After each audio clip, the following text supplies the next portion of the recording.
Hi everyone, మేమైతే ఇంకా start అయ్యి వెళ్తున్నాం.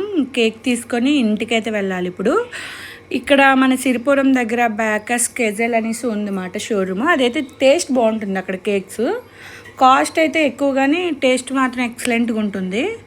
ఇంకా మేమైతే ఇక్కడ హాఫ్ కేజీ లేదని అన్నారు, ఇంకా 1 కేజీ అయితే తీసుకున్నాము.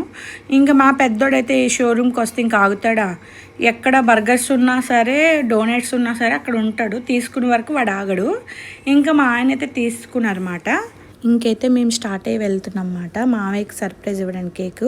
మా మావయ్య ఎప్పుడు పిల్లలు సంతోషంగా ఉండాలి, పిల్లల హ్యాపీనెస్సే చూసుకున్నారు తప్ప వాళ్ళ హ్యాపీనెస్ ఎప్పుడూ చూసుకోలేదు.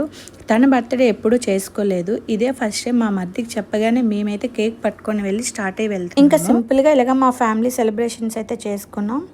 మీరు అంటున్నారు కదా, ఇలా చేయడం వల్ల మీకు యూస్ వస్తుంది, ఫాలోవర్స్ వస్తారు అండ్ సింపతి చూపిస్తున్నారు అని అంటున్నారు కదా. ఎందుకండి అలా మీరు మెసేజ్ చేస్తున్నారు? అసలు మా ఇంట్లో ఫ్యామిలీ కోసం నాకు మాత్రమే తెలుసు, మీకు తెలీదు కదా. నా ఫ్యామిలీ ఎలాంటిదో ఏంటో నాకు తెలుసు కాబట్టి నేను చెప్పా నా మనసులో మాట.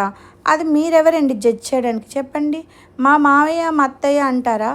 వాళ్ళు కష్టపడి వాళ్ళిద్దరు పిల్లల్ని పెంచి పెద్ద చేసి వాళ్ళకి ఒక పొజిషన్లో పెట్టారు. వాళ్ళు నిజంగా ఇలాంటి పేరు అనేది ఇప్పుడు జనరేషన్లో ఎవరూ లేరండి. వాళ్ళు చూసే నేర్చుకోవాలి.